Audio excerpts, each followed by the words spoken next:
नमस्कार। आकाशवाणी जयपुर अजमेर से प्रस्तुत हैं प्रादेशिक समाचार।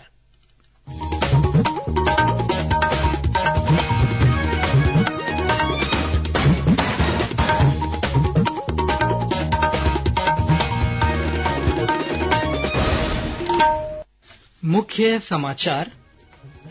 भारतीय जनता पार्टी के राष्ट्रीय अध्यक्ष जेपी नड्डा ने भरतपुर के नदबई में जनसभा को किया संबोधित।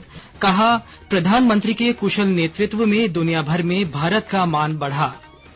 प्रदेश में मानसून सक्रिय होने से विभिन्न स्थानों पर बारिश का दौर जारी। बांधों और जल स्रोतों में पानी की आवक शुरू हुई। देश भर में ईद उल अजहा का पर्व धार्मिक श्रद्धा और उल्लास के साथ मनाया जा रहा है और देवशयनी एकादशी के अवसर पर प्रदेश भर में हो रहे हैं विभिन्न धार्मिक आयोजन।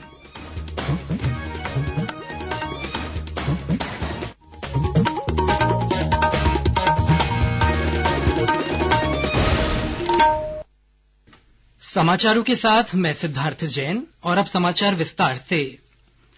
भारतीय जनता पार्टी के राष्ट्रीय अध्यक्ष जेपी नड्डा आज एक दिन के दौरे पर भरतपुर पहुंचे। उन्होंने वहां भाजपा के नवनिर्मित कार्यालय का विधिवत पूजा अर्चना कर उद्घाटन किया। साथ ही श्री नड्डा ने जैसलमेर जिला भाजपा कार्यालय का वर्चुअल उद्घाटन और बाड़मेर में बनने वाले कार्यालय का वर्चुअली रूप से शिलान्यास किया। इस अवसर पर बाड़मेर में आयोजित कार्यक्रम में केंद्रीय कृषि एवं किसान कल्याण राज्य मंत्री कैलाश चौधरी ने भूमि पूजन किया।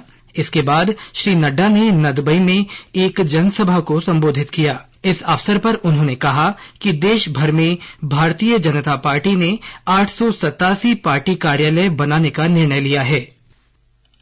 आज 15 कार्यालय भारतीय जनता पार्टी के राजस्थान में समर्पित हो चुके हैं और 5 कार्यालय अगले 6 महीने से साल भर के अंदर बंद करके वो भी समर्पित होंगे। प्रत्येक जिले में कार्यालय होगा। 887 कार्यालय बनाने का हम लोगों ने निर्णय किया। 500 से ज्यादा देश भर में जिला कार्यालय और सभी प्रदेश में प्रदेश कार्यालय बन करके तैयार हुए हैं। 116 कार्यालय निर्माणाधीन है और 122 कार्यालय उसकी जमीन मिल गई है और अब काम शुरू होना है। श्री नड्डा ने भरतपुर और नदबई में भाजपा कार्यकर्ताओं और जनसभा को संबोधित करते हुए कहा कि 2014 के बाद प्रधानमंत्री नरेंद्र मोदी के नेतृत्व में देश में परिवर्तन आया है। उन्होंने कहा कि प्रधानमंत्री के कुशल नेतृत्व में दुनिया भर में भारत का मान बढ़ा है। श्री नड्डा ने कार्यकर्ताओं को संबोधित करते हुए कहा कि भारतीय जनता पार्टी कार्यकर्ता आधारित पार्टी है। विपरीत परिस्थितियों में भी रहकर अपने विचारों को मजबूत कर भाजपा को कार्यकर्ताओं ने खड़ा किया है और अब वे देश की सबसे बड़ी पार्टी बनकर उभरी है। प्रधानमंत्री मोदी जी के आने के बाद दुनिया में भारत का डंका बजा और दुनिया में भारत की छाती बनी, क्योंकि मोदी जी के नेतृत्व में देश को सुरक्षित रख करके चलाने की हमने सामर्थ्य पैदा कर ली है और हम भारत आगे बढ़ रहे हैं। भारत के पहले प्रधानमंत्री हैं जिनको इतने ज्यादा देशों ने सबसे सर्वोच्च सम्मान से नवाजा है, इसलिए दुनिया में हमारा डंका बजा है। इसके साथ साथ भारत भी आत्मनिर्भर हुआ है, भारत भी मजबूत हुआ है। इस मौके पर पूर्व मुख्यमंत्री वसुंधरा राजे, प्रतिपक्ष नेता राजेंद्र राठौड़, प्रदेश अध्यक्ष सीपी जोशी, प्रदेश महामंत्री भजनलाल शर्मा, पूर्व प्रदेश अध्यक्ष सतीश पूनिया, सांसद रंजीता कोली सहित कई भाजपा नेता और पदाधिकारी मौजूद रहे। प्रधानमंत्री नरेंद्र मोदी ने 10 राज्यों और 2 केंद्र शासित प्रदेशों में 1,21,000 करोड़ से अधिक की 12 परियोजनाओं की समीक्षा की। प्रधानमंत्री की अध्यक्षता में कल प्रगति की 42वीं बैठक में इन परियोजनाओं की समीक्षा हुई। इस दौरान प्रधानमंत्री ने राजकोट, जम्मू, अवंतीपोरा, बीबीनगर, मुदरे, रेवाड़ी और दरभंगा में एम्स के निर्माण की समीक्षा की। उन्होंने सभी संबंधित लोगों से बकाया मुद्दों का समाधान करने और परियोजना पूरी होने की समय सीमा का पालन करने के निर्देश दिए। श्री मोदी ने प्रधानमंत्री स्वनिधि योजना की भी समीक्षा की। उन्होंने मुख्य सचिवों से शहरी क्षेत्रों, विशेष रूप से टियर 2 और टियर 3 शहरों में पात्र रेहड़ी पटरी विक्रेताओं का पता लगाने और उन्हें संबंधित योजनाओं का लाभ देने को कहा। प्रधानमंत्री ने सभी मुख्य सचिवों को G20 बैठकों के सफल आयोजन के लिए बधाई दी। उन्होंने इन बैठकों से अपने राज्यों को विशेष रूप से पर्यटन और निर्यात के संबंध में अधिक से अधिक लाभ पहुंचाने का आग्रह किया। स्वास्थ्य मंत्री मनसुख मांडविया ने राष्ट्रीय आयुर्विज्ञान परीक्षा बोर्ड को उसके नवाचार और पाठ्यक्रमों के लिए बधाई दी है। बोर्ड के 42वें स्थापना दिवस पर कल उन्होंने कहा कि संस्थान में पिछले 2 वर्षों में 25 पाठ्यक्रम शुरू किए गए हैं। इससे विद्यार्थियों के लिए अधिक अवसर उपलब्ध होंगे और वे देश की स्वास्थ्य व्यवस्था में योगदान कर सकेंगे। साथ ही विशेषज्ञ चिकित्सकों की उपलब्धता भी होगी। इस अवसर पर स्वास्थ्य राज्य मंत्री प्रोफेसर एसपी सिंह बघेल ने कहा कि भारत को आज चिकित्सा के मामले में एक सुपर पावर माना जा रहा है और इसमें चिकित्सा कर्मियों की बड़ी भूमिका रही है। कार्यक्रम के दौरान डॉ मांडविया ने 11 चिकित्सा फेलोशिप पाठ्यक्रमों की शुरुआत की और विभिन्न श्रेणियों में स्वास्थ्य विशेषज्ञों को पुरस्कार प्रदान किए। प्रदेश में मानसून के सक्रिय होने से कई स्थानों पर बारिश का दौर जारी है। राजधानी जयपुर में दोपहर में तेज बारिश हुई और इससे लोगों को गर्मी और उमस से थोड़ी राहत मिली। जोधपुर डूंगरपुर में भी तेज बारिश हुई। कोटा संभाग में लगातार बारिश के बाद बांधों और जल स्रोतों में पानी की आवक शुरू हो गई है। आज दोपहर बाद कोटा बैराज का एक गेट खोलकर पानी की निकासी की गई। टोंक जिले के बीसलपुर बांध के कैचमेंट क्षेत्र में अच्छी बारिश होने से बांध में पानी की आवक शुरू हो गई है। पिछले 24 घंटों में प्रदेश के 33 में से 24 जिलों में बारिश दर्ज हुई। हमारे बांसवाड़ा संवाददाता ने बताया कि जिले में सुबह से बादल छाए रहने के बाद दोपहर बाद तेज बारिश का दौर शुरू हुआ। जिले भर में आज दोपहर बाद से तेज गर्जना के साथ झमाझम बारिश का दौर शुरू हुआ। कई जगह निचले इलाकों में पानी भी घुस गया। सड़कें तालाब जैसे दिखने लगी। सुबह से ही आसमान में घनघोर काले बादल छाए हुए थे। तेज बारिश होने से तापमान में गिरावट भी आई है। उमस व गर्मी से आमजन को राहत मिली। नदी नालों में भी पानी की आवक हुई तो वहीं संभाग के सबसे बड़े माही डैम बांध में भी पानी की आवक देखने को मिली। इसके अलावा जिले के सुरवनिया डैम व कागदी पिकअप में भी पानी की लगातार आवक बढ़ी हुई है। राजेश सोनी, आकाशवाणी समाचार, बांसवाड़ा।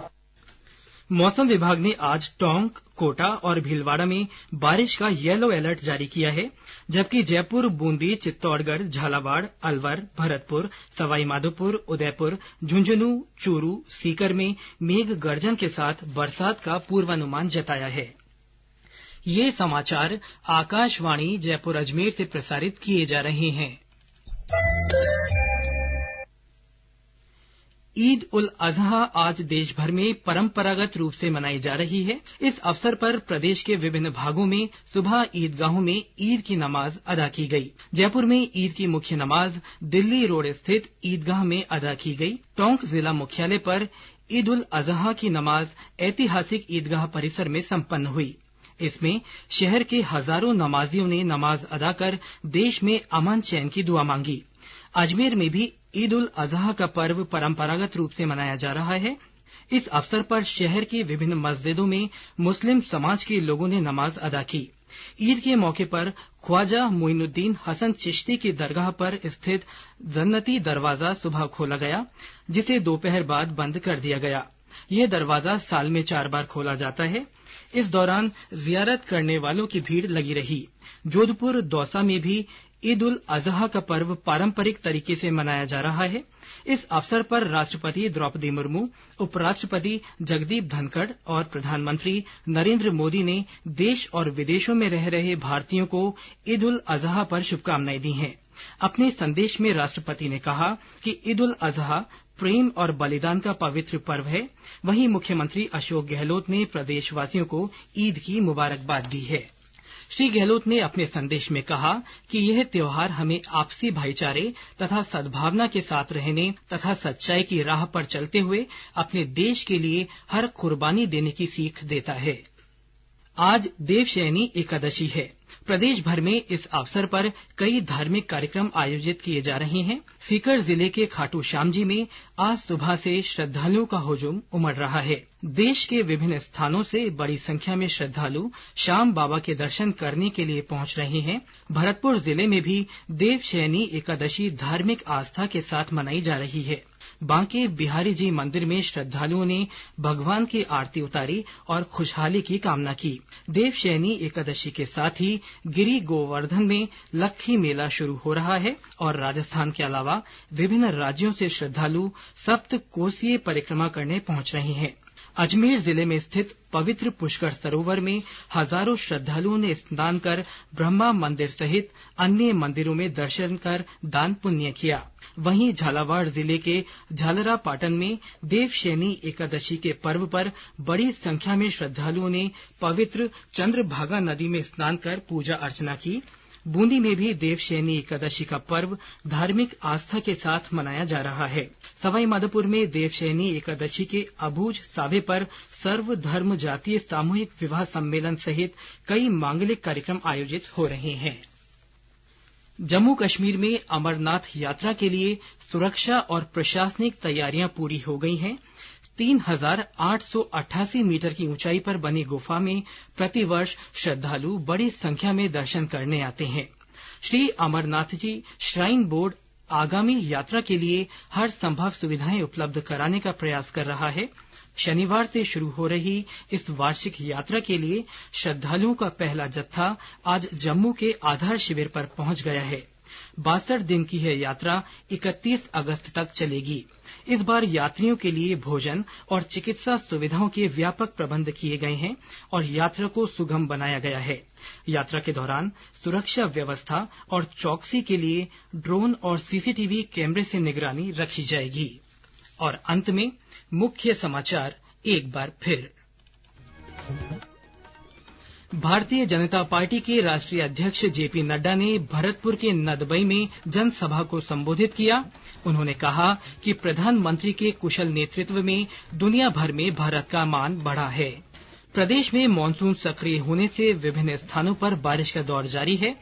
बांधों और जल स्रोतों में पानी की आवक शुरू हो गई है।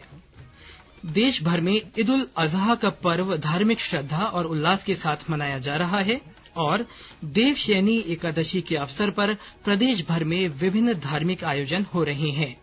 इसके साथ ही प्रादेशिक समाचार बुलेटिन समाप्त हुआ। नमस्कार।